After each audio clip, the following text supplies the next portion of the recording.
Millionaire sees his former maid, now homeless, on the street with twins just like him. The deafening noise of the city that never sleeps was just a distant hum to Michael Reynolds as his Bentley glided down Fifth Avenue. His thoughts were far from the corporate meetings and multi-million-dollar projects that used to occupy his mind. The CEO of Reynolds Development Corporation had just called off his engagement to Alexander Bennett heiress to one of Manhattan's largest fortunes after discovering her true manipulative nature. Snow was beginning to fall over New York when something caught his eye. A young woman was crouching near the entrance to an alley, adjusting makeshift coats on two small figures. His heart almost stopped when he recognized that delicate profile that had been in his deepest thoughts for 3 years. "Stop the car," she ordered, the driver, her voice betraying its usual composure. Catherine Parker, or simply Katie as he used to call her, was the last person he expected to meet on the icy streets of Manhattan, especially in those conditions. The woman who had once been his housekeeper, who filled his home with discreet laughter and furtive glances, was now battling the biting December cold, protecting 2 children. Michael felt short of breath when he approached and saw the little faces. It was like looking at his own childhood photographs duplicated. The boys, who must have been no more than 3 years old, were his exact copies, from their blue-gray eyes to the shape of their noses. "Katie," his voice came out as a hoarse whisper. She froze at the sound of that voice, her shoulders tense at the instant recognition. When she turned around, her green eyes, which had always been bright, were dull and full of hurt. "Mr. Reynolds," she replied formally, instinctively placing herself in front of the boys. "Please tell me you didn't." The words died in his throat as his hands shook, not from the cold, but from the devastating realization that hit him. "They're your sons," Katie confirmed, raising her chin in a gesture of defiance, even though her lips were trembling. "Mason and Matthew." Michael's world fell apart. 3 years. He had lost 3 years of his children's lives. Children he didn't even know existed. "Why didn't you ever tell me?" "Tell you how?" The bitterness in his voice was palpable. "The day I found out about the pregnancy, your fiancé fired me. Alexander made it clear that if I tried to contact her, I'd be sued for defamation." The pieces of the puzzle began to fall into place. Katie's sudden dismissal, Alexandra's strange behavior, in the following weeks the confidentiality documents that needed to be signed. "I looked for you." Michael stepped forward, his heart breaking as he saw Katie step back for months. "No one knew your whereabouts." "I moved cities," she explained, smoothing the worn scarf around one of the boys' necks. "I worked in Chicago until last month when I lost my job and my apartment." New York was familiar. Michael watched the twins, who looked at him with childlike curiosity. Mason, or was it Matthew, held a small, worn-out stuffed dinosaur, while the other clung to his mother's leg. "Come with me," he asked, his voice breaking. "Please. It's snowing. The children need shelter." "We don't need charity, Mr. Reynolds," Katie replied, but her tone wavered as she felt one of the boys shiver. "It's not charity, Katie. They're my children. Our family." He took off his jacket, putting it over his shoulders. "Let me fix my mistakes. Please." The silence that followed was filled only by the distant sound of traffic and the soft crunch of snow. Katie looked at her children, at the dark sky that promised an even colder night, and finally at Michael. In his eyes, she saw not only regret, but also that same affection they shared on quiet afternoons in the library of their mansion, when they talked about books and unfulfilled dreams. "One night he finally gave in. Just until we find another solution." Michael nodded, guiding them to the car. While the driver settled the small family in the back seat, he sent a quick message to his current housekeeper asking her to prepare rooms and hot meals. During the drive, he watched in the mirror as Katie whispered reassuring words to the boys, who were already starting to doze off warm for the first time in days. His heart squeezed as he thought of how much time they had spent on the streets, how much suffering they could have avoided if he had found out the truth sooner. The Reynolds mansion on the Upper East Side was exactly as Katie remembered it, imposing and welcoming at the same time. As she cradled the sleeping Matthew in her arms with Michael carrying Mason, she tried to ignore the memories this place brought back: the laughter shared in the kitchen, the late-night chats in the garden, the stolen kiss on Christmas Eve that would change their lives forever. "Welcome home," Michael murmured, more to himself than to them, as he opened the door to the mansion. What neither of them knew was that that night would only mark the beginning of a journey of redemption, forgiveness, and a love that, even buried under years of hurt and misunderstanding, had never really died. The cozy warmth of the Reynolds mansion contrasted drastically with the cold of the streets that Katie and the twins had faced in recent weeks. The housekeeper, Mrs. Henderson, a gray-haired lady with a kind expression, was already waiting for them, with hot towels and steaming soup. "The guest rooms are ready, Mr. Reynolds," she informed them, casting a compassionate glance at Katie and the children. Her eyes widened slightly as she noticed the striking resemblance between the boys and her boss, but she maintained her professional discretion. Michael led the little family up to the second floor, carrying Mason, who was still asleep. The hallway was exactly as Katie remembered it, the same oil paintings, the same Persian rug, the same memories that made her heart squeeze. "You can stay in these connected suites," Michael indicated, his voice low, so as not to wake the boys. "That way you can be close to them." Katie nodded, silently entering the first room. It was bigger than any place they had slept in the last few months. As she laid Matthew down on the king-size bed, her hands shook as she removed the worn shoes from her son's feet. "I'll ask you to bring some clean clothes," Michael offered, placing Mason next to his brother. "For all of you." "You don't have to," Katie began, but he gently interrupted her. "Please, Katie, let me do this." The look they exchanged was full of unspoken words. Katie turned away, first focusing on covering the boys with the soft comfort. "You must be hungry," Michael observed. "Mrs. Henderson has prepared soup, and there are sandwiches in the kitchen." "I need to stay with them," she replied, taking a seat on the edge of the bed. "I can have them brought here," he insisted. "Katie, you need to eat." The concern in his voice made something inside her break. The tears she had held back for so long began to flow silently. "Why are you doing this, Michael?" she asked, using his first name for the first time that night. "You don't owe me anything." Michael approached, kneeling in front of her. "I owe you everything, Katie. 3 years of life with my children. 3 years in which you fought alone while I lived in complete ignorance." "It wasn't your fault," she admitted, wiping away her tears.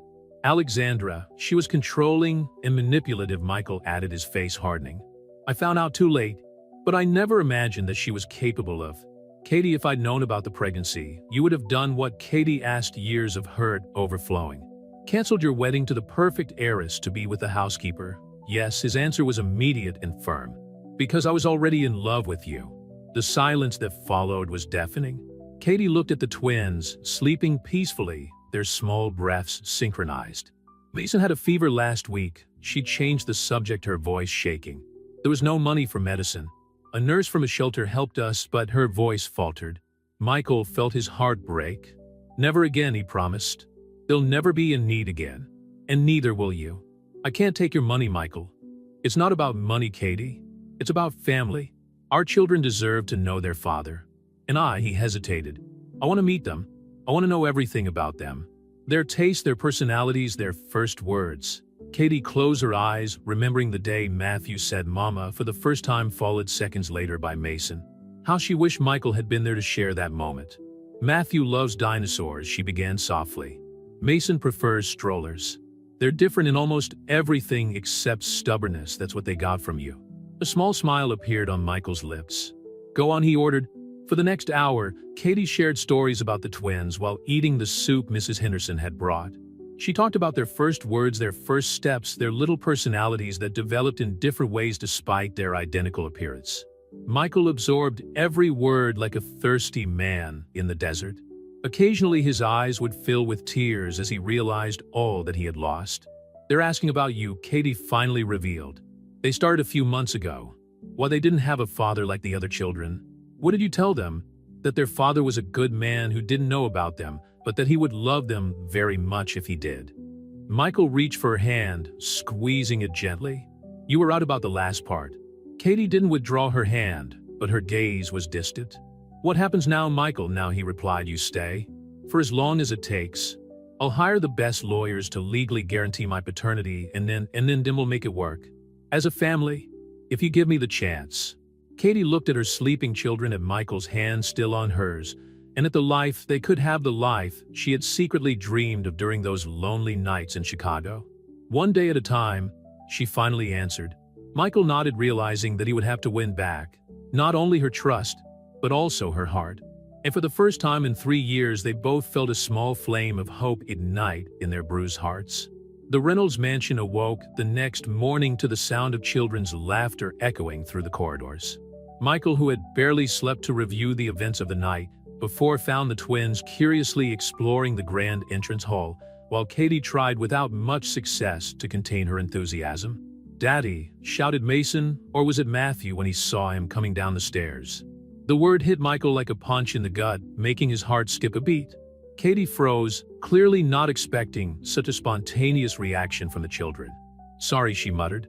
They heard Mrs. Henderson commenting. "Don't apologize," Michael replied, his voice breaking. "It's who I am." He bent down to the boys, who were now watching him curiously. "Good morning, little ones." Matthew, holding his inseparable dinosaur, stepped forward. "Do you have any more of those?" he asked, pointing to a small bronze statue on the console.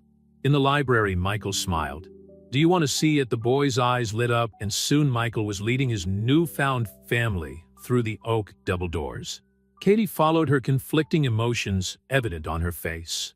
The Reynolds Library was a two-story sanctuary with floor-to-ceiling shelves filled with leather-bound volumes. There was an impressive collection of historical artifacts and replicas in display cases, including several miniature dinosaurs that immediately captured Matthew's attention. "I remember you here," Michael commented softly to Katie as the boys explored in fascination. "I always found you reading during your breaks." "Jane Austen," she replied, a small nostalgic smile appearing on her lips. "You used to tease my romantic taste, and you passionately defended each story." He hesitated. "Katie, we need to talk about everything." She nodded, watching the twins, who were now amused by an antique globe. "I know. I hired a lawyer last night," Michael began. "Richard Palmer, the best in family law in Manhattan. He's preparing the documents to legally establish my paternity." "Michael, I don't want your money," Katie began, but he gently interrupted her. "It's not about money. It's about doing right by our children. They deserve security, education, a stable future." He ran a hand through his hair, a gesture Katie remembered well from her moments of worry. "And you deserve a lot more than I can make up for. You don't owe me compensation." "Yes, I do.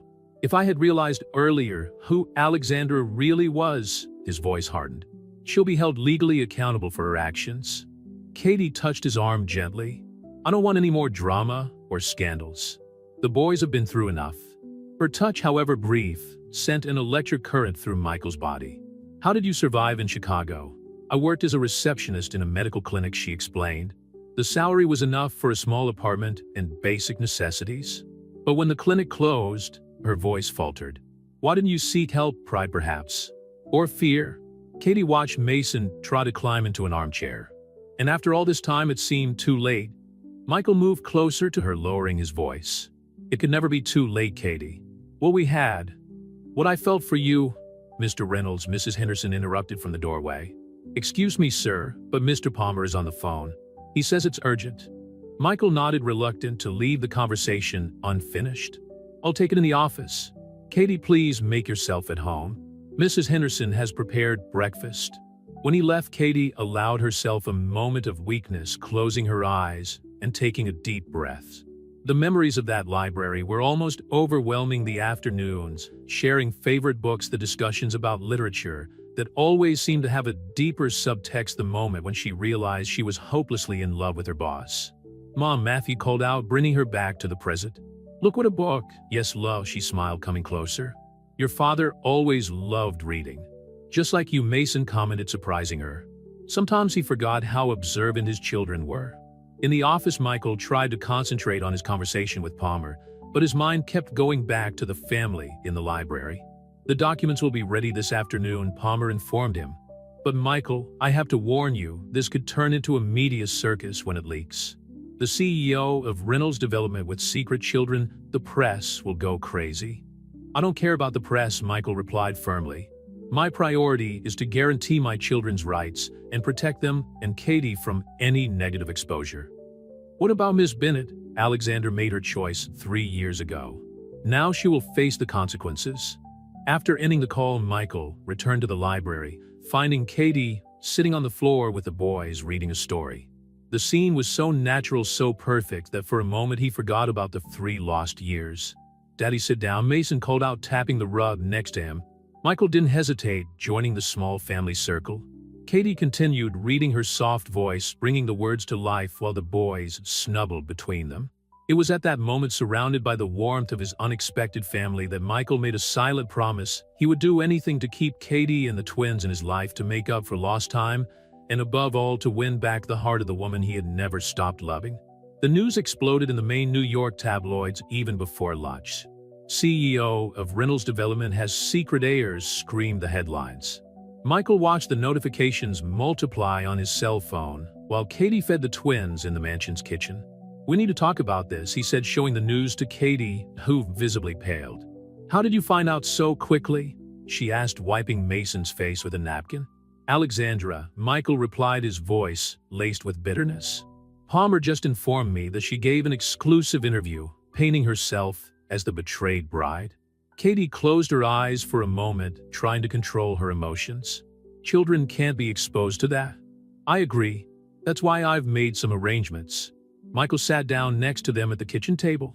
I have a house in Southampton. It's secluded, safe, and away from the eyes of the media. We can move there temporarily until this storm passes. Move? Katie hesitated. Michael, I can't just… Mama, I want more pancakes, Matthew interrupted, oblivious to the adults' tension. Mrs. Henderson, who was discreetly preparing more coffee, quickly served the boy another pancake. The sweet aroma of maple syrup filled the kitchen.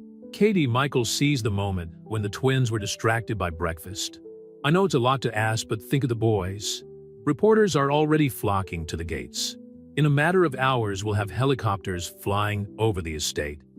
As if to confirm his words, Michael's phone vibrated with a message from the head of security. 3 more vans from TV stations had arrived. Katie watched her children, so innocent and oblivious to the chaos around them. After everything they had been through on the streets, the last thing she wanted was to expose them to more trauma. How long? She finally asked. A few weeks, maybe a month. Enough time for Palmer to sort out the legal issues and prepare our defense against Alexander's allegations. The mention of the name reminded Katie of that fateful afternoon 3 years ago. Alexandra calling her into her private office, the cruel smile as she dismissed her, the veiled threats about what would happen if she tried to contact Michael. She's going to try to destroy us, Katie muttered. Michael reached his hand across the table. I won't let her. Not this time. His touch was warm and comforting, bringing back memories of stolen moments in the library, of whispered conversations in the garden, of the kiss that changed everything. The house is a huge garden, Michael continued, addressing the twins, with a swing and lots of space to play. The children's eyes lit up at the prospect.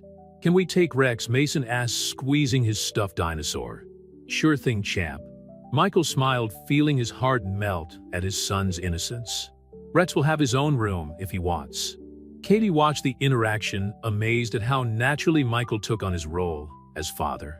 It was as if those 3 years of separation had never existed. When do we have to leave? She asked, surrendering to the inevitable. This afternoon. Palmer suggested we leave before the media coverage gets too intense. Michael hesitated. I've sent for clothes and supplies for everyone. They should arrive in an hour. Michael, you didn't have to. Please, Katie. Let me take care of you. The sincerity in his voice disarmed her.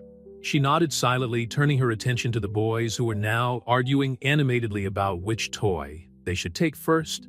The next few hours were a whirlwind of activity. Mrs. Henderson helped organize the suitcases while Michael coordinated with his security team the plan to leave the mansion discreetly. Katie tried to keep the twins occupied, explaining the situation as best she could to 3-year-olds.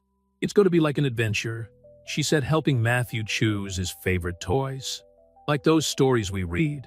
With dragons? Mason asked hopefully. Maybe not dragons, Michael answered from the doorway, smiling. But there are horses on the neighboring property. At 4 in the afternoon, as the sun began its descent on the Manhattan skyline, 2 armored cars left the Reynolds mansion through a secondary exit, dodging the crowd of reporters that had gathered at the main gate. In the back seat of the first car, Katie held the hands of the twins, who, lulled by the gentle movement of the vehicle, were beginning to doze off. Michael, sitting next to her, kept his eyes fixed on the road ahead, but his hand found hers in the space between them.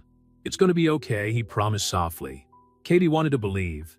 She wanted to trust that this time the universe would be kinder to them. That maybe, just maybe, that temporary escape could be the start of something permanent.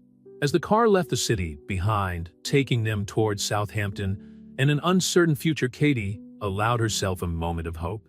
Not for the money or the material comfort that Michael could provide, but for the chance that her children would grow up knowing the loving father she had always known he would be. The Reynolds holiday home in Southampton was a majestic estate by the sea, hidden by a dense grove of centuries-old oak trees. As the convoy of cars drove through the wrought iron gates, Katie felt a mixture of relief and apprehension. The setting sun painted the sky in shades of amber, creating elongated shadows on the gravel path that meandered up to the main house. "We're here," Michael announced softly, not wanting to disturb the twins who had fallen asleep during the journey. Mason was still holding his Rex dinosaur tightly, while Matthew had snuggled into his mother's lap. The housekeeper, Mrs. Collins, a middle-aged woman with red hair and a warm smile, was already waiting for them in the hallway. She had been notified of the situation and had prepared everything to welcome the unexpected family. "The children's rooms are ready," she informed them as she led the group inside. "I managed to find some old toys in the attic from the days when you used to spend summers here with your cousins." Michael carried Mason while Katie took Matthew, following Mrs. Collins up the polished wooden staircase. The interior of the house was more welcoming than the mansion in Manhattan, with dark wood furniture and fabrics in soft shades of blue and cream. "This will be the boys' room." Mrs. Collins opened a door, revealing a spacious room with 2 children's beds and a panoramic view of the ocean.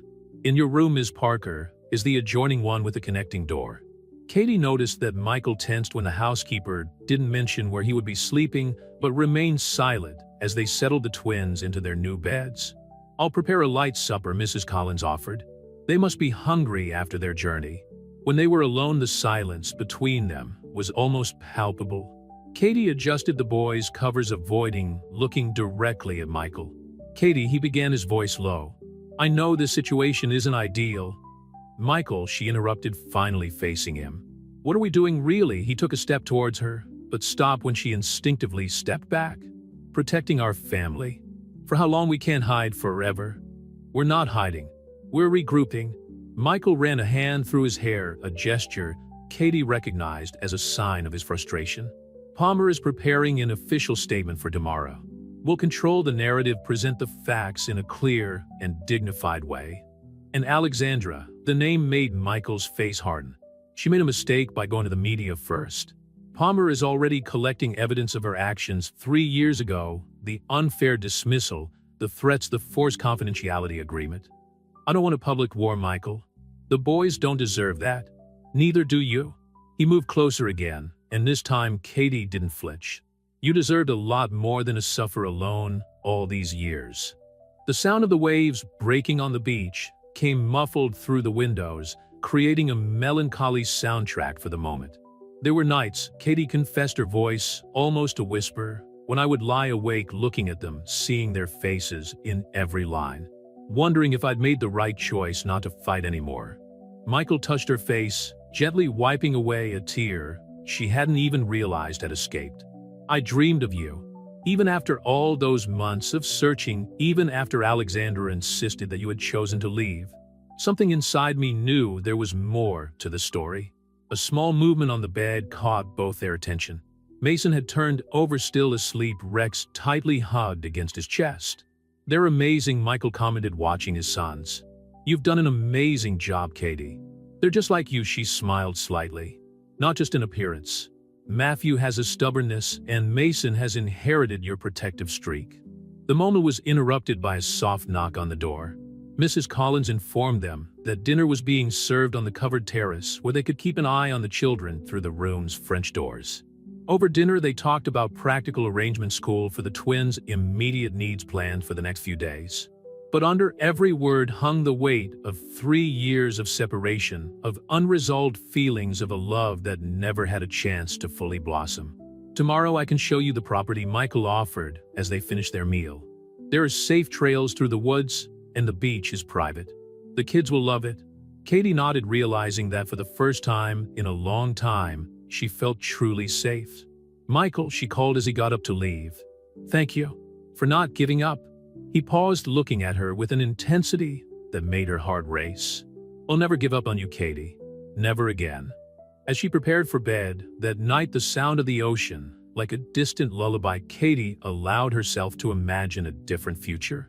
A future where her children would grow up knowing the love of both parents, where old wounds could finally heal, and where perhaps her heart could learn to trust again in the love that never ceased to exist.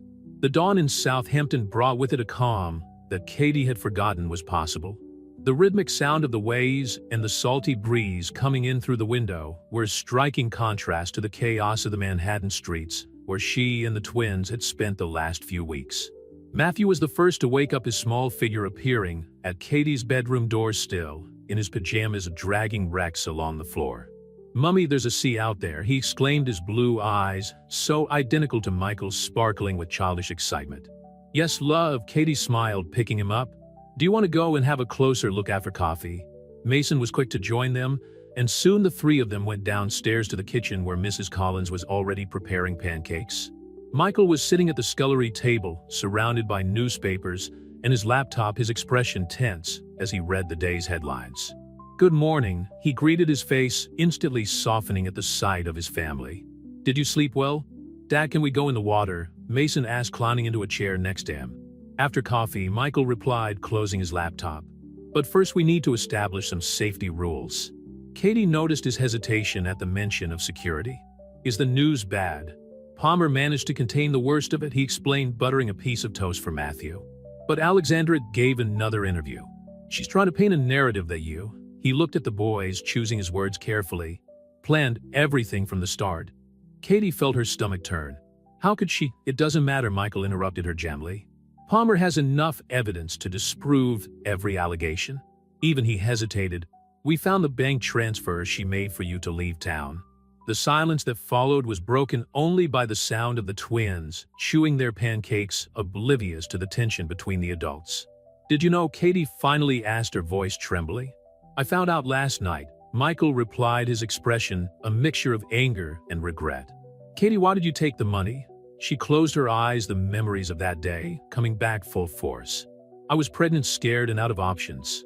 Alexander said that if I didn't take it and disappeared, she would sue me for attempted extortion. I used the money to survive the first few months in Chicago until I got the job at the clinic." Michael reached across the table and took her hand. "I'm sorry you had to go through that alone." "Mom, I'm done," Matthew announced, breaking the moment. "Can we go and look at the sea now?" Katie discreetly wiped away a tear as Michael stood up. "How about we get changed first? I've got a surprise for you outside." The surprise turned out to be a complete set of beach toys, buckets, spades, children's bodyboards, and even a small inflatable boat. The twins' eyes widened at the treasure. "Michael," Katie began, but he interrupted her with a smile. "Let me do it, Katie. Let me be a father." The morning passed in a blur of laughter, sandcastles, and races along the water's edge. Katie watched in amazement as Michael naturally took on his paternal role, teaching the boys to jump the small waves and showing them how to make tunnels in the sand. He always wanted children, a voice said behind her. Mrs. Collins had brought water and snacks for everyone. "In the years I've worked here, I've never seen him as happy as he is today." Katie watched Michael twirl Mason in the air, the laughter of his children echoing across the private beach. "He would have been a wonderful father from the start." "He still might be," the housekeeper replied wisely. "Fate has curious ways of mending its ways." When the sun started to get too strong, the family returned to the house. The boys, exhausted but happy, were taken for a swim while Katie organized their new toys. "I have a video conference with Palmer in half an hour," Michael informed her, helping her. "Do you want to take part? One, think it's important for you to be present for the legal decisions." Katie hesitated. "What's he going to suggest?" "Apart from suing Alexander for defamation and blackmail," Michael sighed, "we need to make my paternity official, establish shared custody." "Katie, I want to be part of their lives. For real. Permanently." "And when all this storm is past," she asked, verbalizing her greatest fear. "When we don't have to hide here anymore." Michael moved closer, touching her face gently. "I'm not just here for the situation or out of obligation. I'm here because," he hesitated, his eyes meeting hers, "because I've never stopped loving you." The distant sound of the twins playing upstairs filled the silence that followed. Katie felt her heart hammering against her chest, torn between the desire to give in to that feeling and the fear of being hurt again. "Michael, you don't have to answer now," he smiled softly. "We have time. This time we have all the time in the world." The sharp sound of Michael's cell phone broke the serenity of the afternoon in Southampton. Alexandra's name flashed across the screen, making his stomach turn. Katie, who was playing with the twins in the garden, immediately noticed his change of posture. "I need to take this," he said, walking away toward his office. "Palmer warned me that she would try to contact you."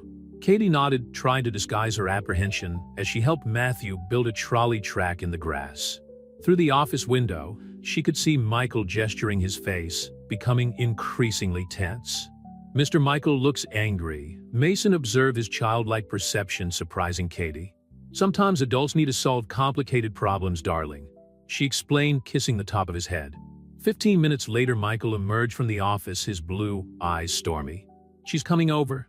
What? Katie stood up abruptly. "How did she?" "Apparently one of the staff of the mansion in Manhattan missed our location." He ran a hand through his hair in frustration. "Palmer is trying for a restraining order, but until then, I don't want her anywhere near the kids," Katie declared, her protective instincts kicking in. "Neither do I," Michael assured her. "I've already called security. She won't get past the gates." But he hesitated. "Katie, I think we need to face her together in this once and for all." Katie's initial fear was replaced by a determination that surprised even her. 3 years of running away, 3 years of fearing Alexander's threats. It was time to put an end to it. Mrs. Collins appeared as if she had sensed the tension in the air. "Can I take the children to bake cookies?" The kitchen is on the other side of the house, well away from the entrance. Michael and Katie exchanged looks of approval. As the housekeeper led the twins inside, promising an afternoon of culinary fun, the couple prepared for the imminent confrontation. "She's here," the head of security announced over the intercom less than an hour later. Alexandra Bennett emerged from her Mercedes convertible like a storm in Louboutin heels. Her perfectly groomed blonde hair and impeccable tailored suit contrasted with Katie's casual simplicity in her jeans and t-shirt. "So it's true," Alexandra said as soon as she spotted them on the balcony. "The slutty housekeeper really has you fooled, Michael." "Watch your words," Michael warned, his voice dangerously calm. "We have enough proof of your blackmail, Alexandra. A libel suit would be devastating for your reputation." "Reputation?" She laughed humorlessly. "You destroyed mine when you called off our engagement, and now you turn up with 2 bastards." "My children," Michael interrupted her, "are legitimate Reynolds heirs. And Katie," he intertwined his fingers with hers, "is the woman I should always have chosen." Katie felt her heart leap at the public declaration, but stood firm by his side. "You paid for her to disappear," Michael continued. "You threatened to sue a pregnant, frightened woman. Why, Alexandra? For power, money, for love?" Alexandra exploded, her mask of composure finally cracking. "You never looked at me the way you looked at her. Even before anything happened between you, I saw it. The smiles, the conversations in the library. It was as if I was invisible. So you decided to separate us." Katie spoke for the first time, her voice surprisingly firm. "Making my children grow up without a father. You didn't deserve him." Alexandra spat out the words. "A simple maid, an extraordinary woman," Michael cut her off, "who raised our children alone, faced difficulties you can't even imagine, and still taught them to be kind and loving. That Alexandra is more valuable than any bank account or surname." The sound of children's laughter echoed distantly from the kitchen. Alexandra seemed to wilt slightly, as if that sound made it all too real. "It's over, Alexandra," Michael declared. "Palmer is preparing the legal documents. You have 2 options: publicly recant and admit your actions, or face a lawsuit that will expose every detail of your blackmail." "You wouldn't do that," she challenged, but her voice betrayed uncertainty. "For my family," Michael smiled humorlessly. "I do a lot more." Alexandra looked from Michael to Katie, then to their joined hands. Something in her face changed, as if she finally realized that she had lost a battle that began 3 years ago. "You'll regret it," she threatened weakly, but she was already walking back to her car. When the sound of the engine disappeared into the distance, Katie finally allowed her legs to tremble. Michael wrapped his arms around her, and she allowed herself to absorb his warmth and protection. "It's over," he whispered into her hair. "She can't hurt us anymore." "Daddy, Mommy," the twins' voices called out in unison. Come and see our cookies. Katie pulled away, slightly meeting Michael's eyes. Did you really mean about me being the right choice? In response, he kissed her. It was a soft kiss full of promises and years of restrained love. When they parted, Katie's eyes glistened with unshed tears. Let's go see those cookies, Michael smiled, interlacing their fingers. Our family is waiting for us. As they walked to the kitchen where Mason and Matthew's laughter mingled with the sweet aroma of freshly baked cookies, Katie felt something click in her heart. Perhaps Mrs. Collins was right. Fate really did have curious ways of mending its ways. The first week in Southampton established a routine that made Katie's heart bloom with hope. After the confrontation with Alexandra, relative peace settled over the seaside property. The sensationalist headlines began to diminish, especially after the official statement from the Reynolds Development Corporation recognizing the twins as legitimate heirs. Michael divided his time between video conferences at the office and precious moments with his family. Katie often caught him watching the boys with a look of admiration mixed with sadness, as if he were trying to recover every second of the 3 lost years. They have their smile, she commented one morning, finding him on the balcony while the twins were playing in the sand with Mrs. Collins. But they have their strength, Michael replied, gently pulling her to sit next to him. Katie Palmer called earlier. Alexandra has agreed to make the public retraction. What does that mean for us? It means we can start planning our future without shadows of the past. He hesitated, turning to face her. I found an excellent school here in Southampton. And there's a house for sale 3 blocks from here. Michael, Katie interrupted him gently. Are you suggesting we stay permanently? I'm suggesting we build a life together. The kids love it here. You seem more relaxed. And he intertwined his fingers with hers. I've never felt more at peace. The sound of the waves provided the perfect soundtrack for the moment. Katie watched her children so happy and carefree, finally having the childhood she had always dreamed of for them. What about your job in Manhattan? I can manage most of it remotely. I've already talked to the board about reducing my trips to the city to twice a week. He smiled. Besides, Southampton has a promising real estate market. I could expand the business here. Sounds like you've thought of everything, Katie commented, a small smile playing on her lips. I thought of us, he corrected. Our family. At that moment, Mason came running towards them, holding something in his hand. Mom, Dad, look what I found. It was a heart-shaped shell, perfectly preserved. Michael took his son on his lap, examining the marine treasure with an exaggerated seriousness that made Mason laugh. Do you know what they say about heart-shaped shells? Michael asked the boy. That they're magical. They bring love and happiness to those who find them. Then I'll give it to Mom, Mason declared proudly, holding out the shelled Katie. Katie accepted the gift, feeling tears forming in her eyes. Matthew, not wanted to be left out, soon joined them on the balcony, bringing his dinosaur Rex to take part in the family moment. What do you think? Michael whispered when the boys returned to play. About us staying, Katie looked at the shell in her hand, at her children on the beach, and finally at the man next to her whom she had never stopped loving. I think we need to see that house you mentioned. Michael's smile lit up his whole face. He leaned in, kissing her softly, a silent promise of all the moments they would still share. The house in question was a pale blue Victorian estate with a spacious garden and a partial view of the ocean.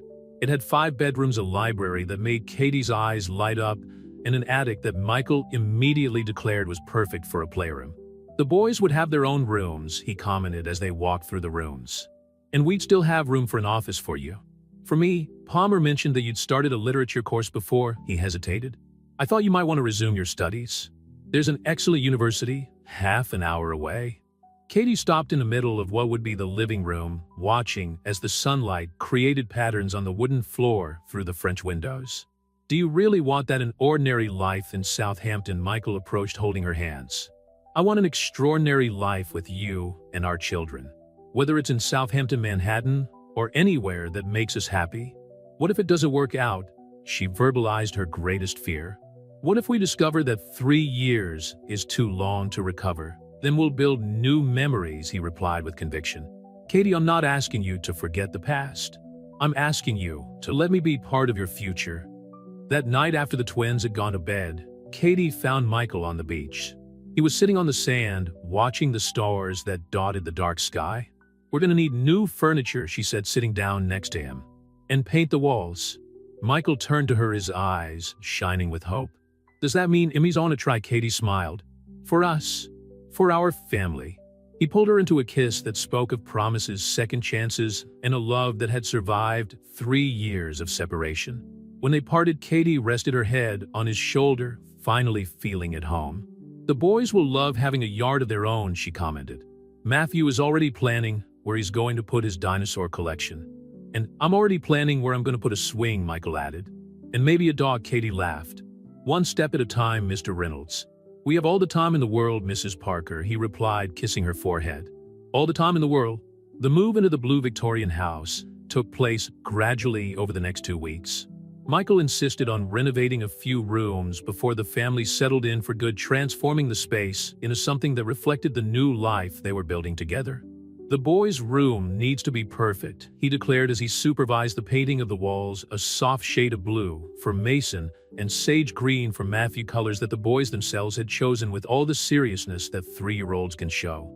Katie found him one evening in what would become the library, organizing the shelves she had installed from floor to ceiling. Boxes of new books were scattered across the wooden floor, literary classics that she had mentioned loving during their conversations years ago at the mansion. You remembered, she commented softly, picking up a special edition of Pride and Prejudice. I remember everything, Michael replied, leaning closer. How you defended Elizabeth Bennet with such passion, how your eyes sparkled when you talked about Jane Austen. And how you teased that they were just sugary stories, Katie added with a smile. I was wrong, he admitted, touching her cheek gently. About a lot of things. The moment was interrupted by small footsteps running down the corridor. Mason and Matthew appeared in the doorway, still in their pajamas, their hair tousled from their afternoon nap. Daddy, come and see, Mason called out, tugging Michael's hand. Mrs. Collins made cookies. The housekeeper had insisted on moving to Southampton with the family, claiming that those boys need someone to keep their stomachs full of homemade treats.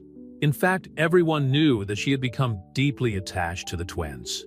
In the kitchen, the scent of chocolate and vanilla filled the air. Mrs. Collins smiled as she helped Matthew decorate a cookie with colored sprinkles. Mr. Reynolds, she called, some important mail has arrived. I left it on your desk in the study. Michael nodded, but made no mention of leaving the familiar scene. Instead, he sat down at the kitchen table, taking Mason on his lap and pretending to steal a piece of his cookie, causing the boy to laugh. Katie watched the interaction, her heart overflowing. It was as if the universe was finally aligning all the pieces that had been scattered for so long. Mommy, Matthew called out, offering her a cookie decorated with more sprinkles than dough. I made it for you. It's perfect, love, she smiled, accepting the gift with the seriousness it deserved. Later, after the boys had gone to bed, Katie found Michael in his new office. He was holding an official envelope, his expression thoughtful. These are the paternity papers, he explained when she approached. And he hesitated briefly. There's something else I'd like to discuss. Katie sat down in the armchair opposite his desk, feeling slightly apprehensive.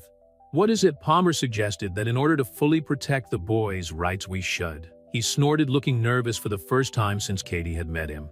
We should make our situation official as well. Michael, I'm not proposing for legal reasons, he quickly clarified, getting up to kneel beside her. Katie, these 3 years without you have been the emptiest of my life. And now with you and our children here, I realize that I've never really been complete before. Tears began to form in Katie's eyes as he took a small velvet box out of his pocket. It's not an ostentatious ring like the one I gave Alexandra, he continued, opening the box to reveal a delicate sapphire surrounded by tiny diamonds. Because you're not her. You're real, true, and infinitely more precious. Michael, you don't have to answer now, he smiled, taking her hand. I know we're still rebuilding our trust, that there are wounds that need to heal. But I want you to know that when you're ready, this ring will be waiting. Because you, Catherine Parker, are the only woman I want by my side for the rest of my life. Katie looked at their joined hands, at the ring that represented not just a commitment, but a promise of the future. The boys asked yesterday, she said softly, why you don't live with us yet? And what did you say? That sometimes adults need time to be sure of things? She smiled through her tears. But I think I've been sure for a long time. Michael held his breath. Does that mean? Yes, Katie replied, her smile lighting up her whole face. Yes to the ring, yes to our family, yes to everything. The kiss that followed was interrupted by a small EW coming from the door. Mason and Matthew were standing there in their dinosaur pajamas, watching the scene with expressions divided between curiosity and childish disgust. "What are you two doing up?" Katie asked, wiping away tears as she laughed. "Rex couldn't sleep," Matthew explained, seriously hugging his stuffed dinosaur. Michael stood up, taking a twin in each arm. "How about a special story tonight about how Daddy met Mommy?" The boys nodded enthusiastically as they were carried back to their rooms. Katie followed them, the new ring gleaming softly on her hand, her heart lighter than it had been in years. That night, as Michael told a softened version of their love story, Katie realized that sometimes fairy tales don't follow the traditional path. Sometimes they need detours, moments of pain and separation, so that the happy ending is even sweeter when it finally arrives. The news of Michael Reynolds' engagement to his former housekeeper spread through Manhattan social circles like fire through dry straw. Reactions ranged from indignation to romance, but no opinion mattered to the couple who on that Sunday morning watched the twins run around the garden of their new home in Southampton. The New York Times wants an exclusive interview, Michael commented, handing Katie a cup of coffee. "Palmer thinks it would be good to control the narrative." Katie adjusted the sapphire on her finger, a gesture that had become a comforting habit in recent weeks. "What do you think?" "I think our story deserves to be told the right way," he replied, watching Mason try to teach Matthew how to do somersault in the grass. "Not as a scandal, but as a story of love and redemption." The reporter Charlotte Myers arrived punctually at 10 in the morning. She was a middle-aged woman with keen eyes and a worn notebook. Mrs. Collins served tea and cookies while the twins, curious about the visitor, watched from the kitchen door. "It's a lovely house," Charlotte commented, her eyes taking in the details of the decoration in progress, the newly framed photographs, the toys organized in baskets, the books beginning to fill the library shelves. "It's still a work in progress," Katie smiled, "just like us." The interview flowed naturally, with Charlotte displaying a rare sensitivity when approaching the more delicate moments in history. When it came to the subject of Alexandra, Michael instinctively grabbed Katie's hand. "She made a public retraction last week," Charlotte observed. "Quite unexpected." "Alexandra chose to do the right thing in the end," Michael replied diplomatically. "We all make mistakes. What's important is how we choose to correct them." "Daddy," Matthew interrupted, running into the living room with Rex under his arm. "Mason's hurt his knee." The interview was momentarily paused as Michael and Katie ran into the garden, where Mason was holding his scraped knee, more scared than hurt. Charlotte watched, touched, as Michael cleaned a wound with the gentleness of an experienced father, while Katie distracted the little one with stories about superheroes who also got hurt sometimes. "You make a beautiful family," the reporter commented when they resumed the interview, Mason now comfortably nestled in his father's lap, proudly displaying his dinosaur band-aid. "We found our way back to each other," Katie replied, exchanging a meaningful glance with Michael. "Sometimes fate needs to take a few turns to set things right." After Charlotte's departure, the family decided to enjoy the afternoon at the beach. Michael had bought the boys bodyboards and was determined to teach them the basics of the sport. "Slow down," Kitty warned, adjusting the twins' hats. "They're still small." "Trust me," Michael winked, taking Matthew in his arms while Mason held his hand. "Safety first." Katie watched them from the sand, her heart overflowing at how naturally Michael had taken on his role as a father. There was no trace of the powerful Manhattan CEO, just a devoted father teaching his children to face the small ways with confidence and joy. "He was born for this," Mrs. Collins commented, taking a seat next to Katie with a basket of snacks. "To be a father. Sometimes I wonder what things would have been like if I'd told him from the start," Katie admitted. "If I fought harder." "The past is like these waves," the housekeeper gestured out to sea. "We can't change it, only learn to navigate better in the present." The afternoon turned into one of the most precious moments they had ever shared as a family. The boys, exhausted but happy, fell asleep on the way home, each holding tightly to their little boards. Charlotte called, Michael commented as he carried Mason inside. "She wants to include some photos of us in the story. Something casual, family." "All right," Katie agreed, surprising him. "I think it's time we showed the world who we really are." That night, after the twins had been put to bed, Michael found Katie on the balcony, gazing at the stars. Without saying a word, he wrapped her in his arms, breathing in the soft scent of her hair. "Do you know what charmed me most about you?" he asked softly. "Apart from your intelligence, your strength, and your heart, the way you saw beauty in the little things." How you turned simple moments into precious memories. Katie turned in his arms, touching his face gently. And you, the powerful CEO who used to discuss Jane Austen with me on Sunday afternoons. I was trying to impress the prettiest housekeeper I'd ever seen, he admitted with a smile. Even if I couldn't admit it to myself at the time. The kiss they shared under the Southampton stars carried the weight of 3 years apart and the promise of a future together. A future that finally seemed to shine as brightly as the stars above them. The New York Times story was published on a Wednesday morning, taking up 2 full pages of the society section. The photographs captured genuine family moments: Michael teaching the twins to build sandcastles, Katie reading stories in the newly decorated library, the 4 of them sharing a relaxed picnic in the garden. "It's surreal," Katie commented, running her fingers over the pages of the newspaper. "To see our lies exposed like this." "Sorry," Michael asked, pouring her a cup of coffee in the sunny kitchen of their Southampton home. "No," she smiled, watching the twins play with their cereal. "Charlotte has done an incredible job of telling our story with dignity." Michael's phone vibrated, another message from Palmer. Since the story was published, interview offers and invitations to charity events have been flooding in. The story of the powerful CEO who found his true love and his children had captured the public's imagination. The boys' school called, Michael commented, checking his emails. "They want to arrange a visit to see the facilities next week." So soon, Katie felt a tightness in her chest. Her children, who until a few months ago were struggling to survive on the streets, would now have the opportunity to attend one of the best prep schools in the state. "Are you excited about the idea?" Michael asked the twins, who immediately stopped playing with their cereal. "Are there going to be dinosaurs?" Matthew asked seriously, making the adults smile. "Maybe in the library," Michael replied. "And I'm sure Rex can go with you on the first day." Mason, always the more observant of the two, noticed Katie's worried expression. "Is Mum sad?" "No, love," she quickly reassured him. "Just thinking about how fast you're growing up." Michael reached across the table, entwining his fingers with hers. "They'll be fine. We'll be there for every step."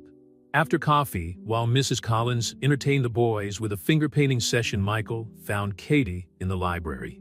She was organizing the books on the shelves, a task that had become almost therapeutic. "I found these," he said, handing her a yellowed envelope. "These are your old notes from your literature course. Mrs. Henderson kept them when you left." Katie opened the envelope with trembling hands. Inside, pages and pages of literary analysis, dreams written in the margins, plans for a future that seemed to have been stolen. "The University of Southampton has an excellent literature program," Michael continued softly. "The fall semester starts in 2 months." "Michael, I can't." "Yes, you can," he interrupted her gently. "The kids will be at school during the day, and I can adjust my schedule to be more present." "It's her dream, Katie. It always has been." Silent tears streamed down her face as she reread her old notes. They seemed to have been written by someone else. Someone younger, more hopeful. "That Katie is still there," Michael approached, wiping away her tears. "I just needed to find my way back." The moment was interrupted by excited shouts coming from the living room. They found the twins covered in paint, proudly showing off their works of art to an equally color-splashed Mrs. Collins. "Look, Mom," Matthew held up his drawing. "It's our family." Katie took the paper, her heart melting at the sight of the stick figures, 2 small ones in blue, a larger one in red, her, and another in black, Michael, all holding hands under what looked like their blue house. "It's perfect, my love," she smiled, treasuring the drawing. That afternoon, while the boys took a nap, Michael and Katie visited the campus of the University of Southampton. The academic environment, with its historic buildings and manicured gardens, awakened something dormant in Katie. "I can see you here," Michael commented as they walked through the corridors of the literature department, debating Jane Austen with other book lovers. "That will be quite a fresh start," she reflected, stopping in front of a bulletin board full of information about the next semester. "Life is made up of new beginnings," he replied, hugging her from behind. "Look at us." Back at home, they found Mason and Matthew in the garden with Mrs. Collins watering the flower seedlings they had planted the weekend before. It was a simple domestic scene, but loaded with meaning, their own roots beginning to take hold in that new soil. "I've decided," Katie announced over dinner, surprising everyone. "I'm going to enroll in the literature course." Michael's smile lit up the whole room. The twins, even though they didn't fully understand, celebrated because their parents seemed happy. "Let's celebrate," Michael declared, picking Mason up. How about ice cream for dessert? Later, after the children had gone to bed, Katie found Michael in his office working on some documents. "Thank you," she said simply. "For what? For believing in me. For giving me a second chance at my dreams." Michael stood up, pulling her into his arms. "You gave me a second chance at life, Katie. A family, true love, purpose. It's the least I can do." The kiss they shared was interrupted by small footsteps in the hallway. Matthew, looking for Rex, who had stayed in the living room. While Michael went to help his sleepy son, Katie stayed in the office, looking out of the window at the lights of Southampton. Her reflection in the glass showed a different woman from the one who had wandered the streets of Manhattan months ago. In the eyes that stared back at her, there was something new, hope. And for the first time in a long time, Katie Parker was truly ready to embrace the future with all its challenges and promises. Autumn arrived in Southampton, bringing with it an explosion of color and new changes for the Reynolds Parker family. Katie began her university classes, balancing her studies with motherhood, while Michael alternated his time between the home office and necessary trips to Manhattan. "Mommy, can I take Rex to school today?" Matthew asked over breakfast, his first day of kindergarten fast approaching. "Honey, I think it's best if Rex stays to guard our house," Katie replied, gently adjusting the bow tie on Mason's school uniform. "He could get lost in there." Michael watched the scene from his tablet, where he was reading the latest real estate news. His heart still leapt every time he saw his family reunited like this, a dream that for 3 years had seemed impossible. "The driver will be here in 15 minutes to take you," he said, checking his watch. "Do you want me to come along?" The twins' eyes lit up. Even after months of living together, they still reacted with pure joy to every moment shared with their father. "I have a surprise for after school," Michael added, winking at Katie, who raised a curious eyebrow. Westbrook Academy was a century-old institution with impeccable gardens and a welcoming atmosphere that immediately won the boys over. Mrs. Bennett, the kindergarten teacher, welcomed them with a warm smile. "We have other twins in the class," she commented, noticing Katie's apprehension, "and I promised to keep an extra eye on them." The separation was more difficult for the parents than for the children. Mason and Matthew, entertained by their new friends, barely waved when Katie and Michael said goodbye. "They'll be fine," Michael assured them, noticing the tears in Katie's eyes as they left the school. "I know," she replied, wiping her eyes. "It's just it seems like yesterday we were on the streets, and now." Michael parked the car on a quiet street in Southampton, next to a small corner bookshop with a vintage facade. "Your surprise," he announced, leading her inside. The interior of the bookshop was a literary paradise with floor-to-ceiling shelves filled with old and new volumes. The aroma of coffee and old books filled the room. "Michael, what?"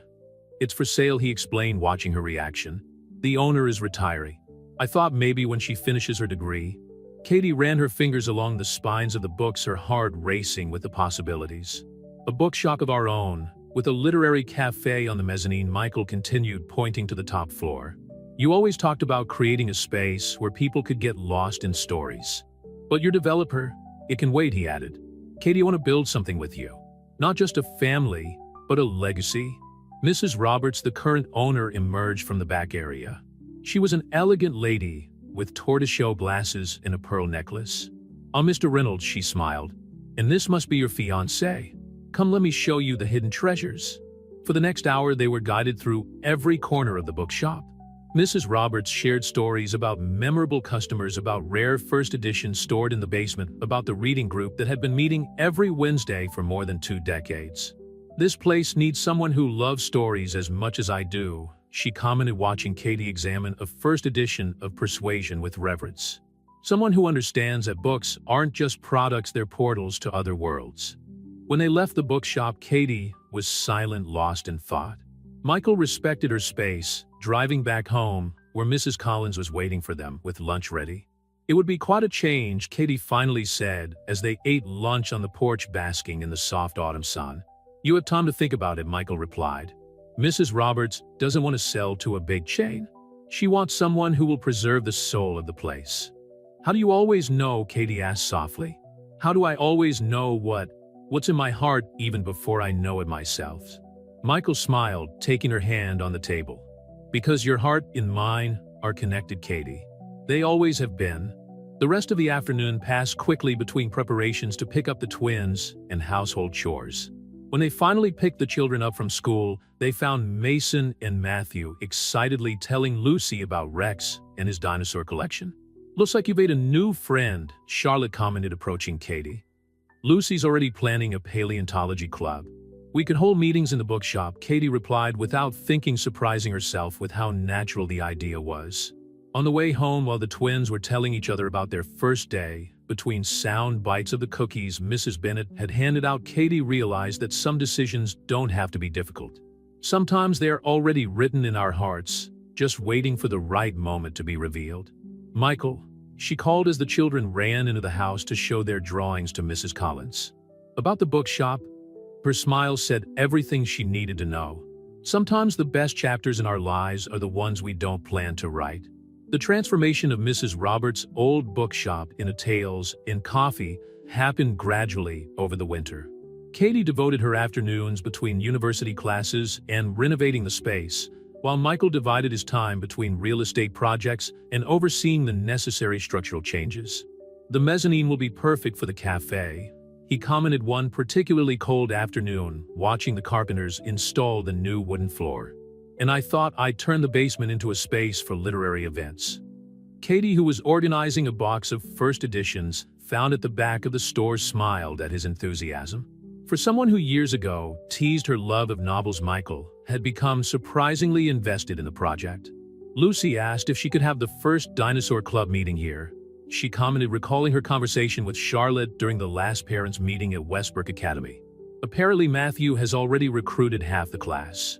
Speaking of the little paleontologist, Michael checked his watch. It's time to pick them up from school. The routine they had established over the last few months was a delicate balance between professional, academic, and family commitments. Mrs. Collins remained a fundamental pillar, keeping the house running and the twins entertained when necessary. At school, they found Mason animatedly explaining to a group of classmates about a documentary on dinosaurs they had watched at the weekend. Matthew, normally the shyer of the two, seemed equally involved in the discussion. "They're adapting so well," commented Mrs. Bennet, approaching Katie and Michael, "and they've been a very positive influence on the other children." On the way home, the twins couldn't stop talking about their upcoming science project. "Can we do dinosaurs?" Matthew asked for the third time. "How about something different?" Michael suggested gently. "I hear volcanoes are quite popular." "Volcanoes killed the dinosaurs," Mason exclaimed, his eyes sparkling at the connection. "We can do both." At home, while the boys were doing their homework under Mrs. Collins' supervision, Katie found Michael in his office going over the last documents from the bookstore purchase. Mrs. Roberts called. He informed her, a mysterious smile on his lips. "She wants to meet us tomorrow. She said she has something important to share before finalizing the sale." "I hope it's not bad news," Katie bit her lip, worried. "On the contrary," Michael reassured her. She seemed quite excited. The next morning, after dropping the twins off at school, Katie and Michael met Mrs. Roberts at the bookshop. She was waiting for them with tea served in delicate china cups and an old photo album on the table. "I wanted to show you something," she began, carefully opening the album. "This bookshop isn't just a business. It's a repository of stories, not just the ones on the shelves, but the ones that happened between these walls." The photographs told the story of 5 decades young couples who met among the shelves, budding writers who had their first public readings, their children who grew up attending the Saturday storytelling sessions. "My late husband used to say that books are bridges," Mrs. Roberts continued, her voice soft with memory. "Bridges between people, between past and present, between reality and dreams." Katie felt tears forming in her eyes as the lady turned the last page, revealing a recent photograph of her and Michael with the twins taken on the day they visited the bookshop for the first time. "You're the next chapter in this story," Mrs. Roberts smiled, closing the album. "And I'm sure it will be one of the most beautiful." That afternoon, as they supervised the installation of the new shelves, Katie realized that they were building more than a bookshop. They were creating a place where other stories could begin, where other hearts could meet between pages and cups of coffee. "What are you thinking about?" Michael asked, noticing her distant gaze. "About how unpredictable life is," she replied, leaning against his chest. "A year ago, I was on the streets of Manhattan with no hope. Now you're writing your own story," he added, kissing her forehead. "Our story?" The sound of small running footsteps interrupted the moment the twins had arrived with Mrs. Collins to see the progress of the renovation. Wow, Mason exclaimed, looking at the new bookshelves. Can we put all the dinosaur books in here? We'll have a special section just for them, Katie promised, watching her children explore the space with childlike enthusiasm. As the afternoon turned into evening, the Reynolds-Parker family remained in the bookstore, planning, dreaming, and imagining all the possibilities that the future held. Snow began to fall softly outside, but inside the warmth of love and hope kept everyone warm. The morning of the wedding dawned with a softness typical of spring in Southampton.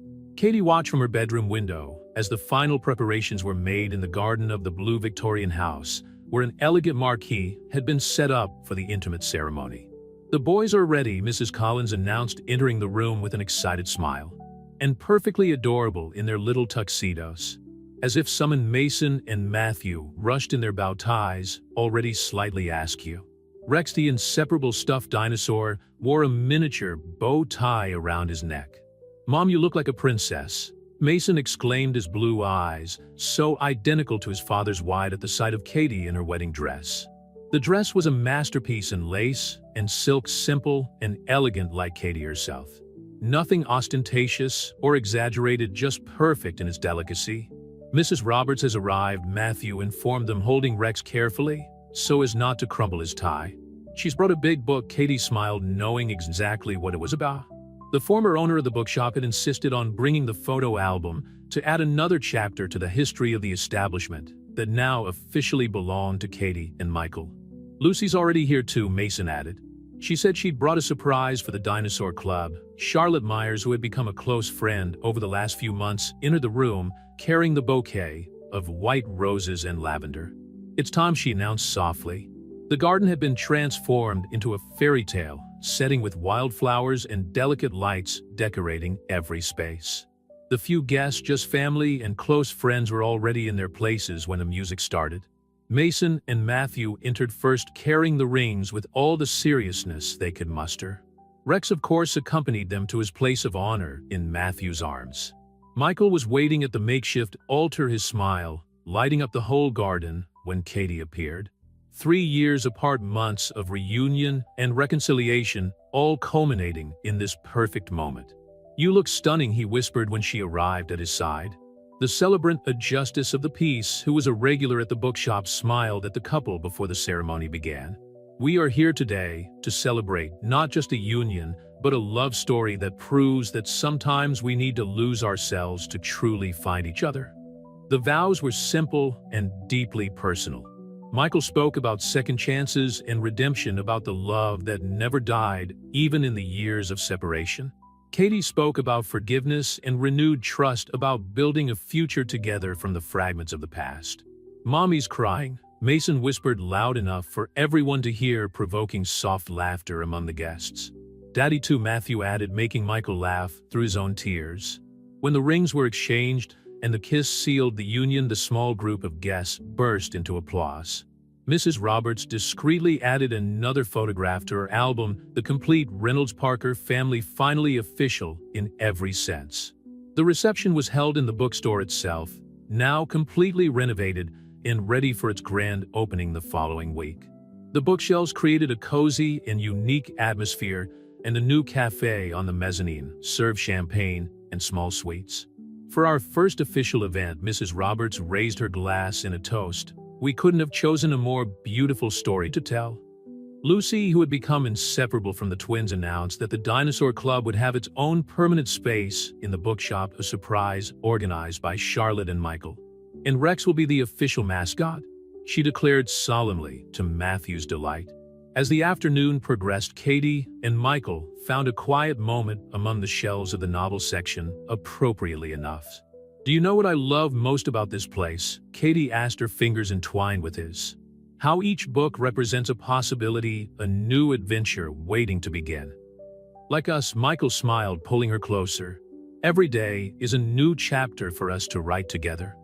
The sound of children's laughter brought them back to the present. Mason and Matthew had started a sort of impromptu treasure hunt with the other children present, using books as clues. "Should we stop them?" Katie asked, watching the small group of mini explorers. "No," Michael replied, kissing her forehead. Let them create their own stories. As night began to fall, small lights were switched on throughout the bookshop, creating a magical atmosphere. Mrs. Collins had organized a small dinner in the cafe, and the aroma of fresh coffee mingled with the distinctive smell of books. To Michael and Katie, Charlotte raised her glass in a final toast, who proved that the best novels are those written from the heart. Later, after the guests had left and the twins had finally fallen asleep, Rex still in his bow tie, Katie and Michael remained in the bookshop, dancing slowly between the shelves to the sound of soft music. "Happy?" Michael asked, turning her gently. "More than I ever thought possible," she replied, resting her head on his chest. "We have our family, our place in the world, and all the stories we're still gonna live," he added. Outside, Southampton continued its quiet nightlife, and inside the Tales and Coffee bookshop, a new love story continued to be written, page by page, moment by moment, promise by fulfilled promise.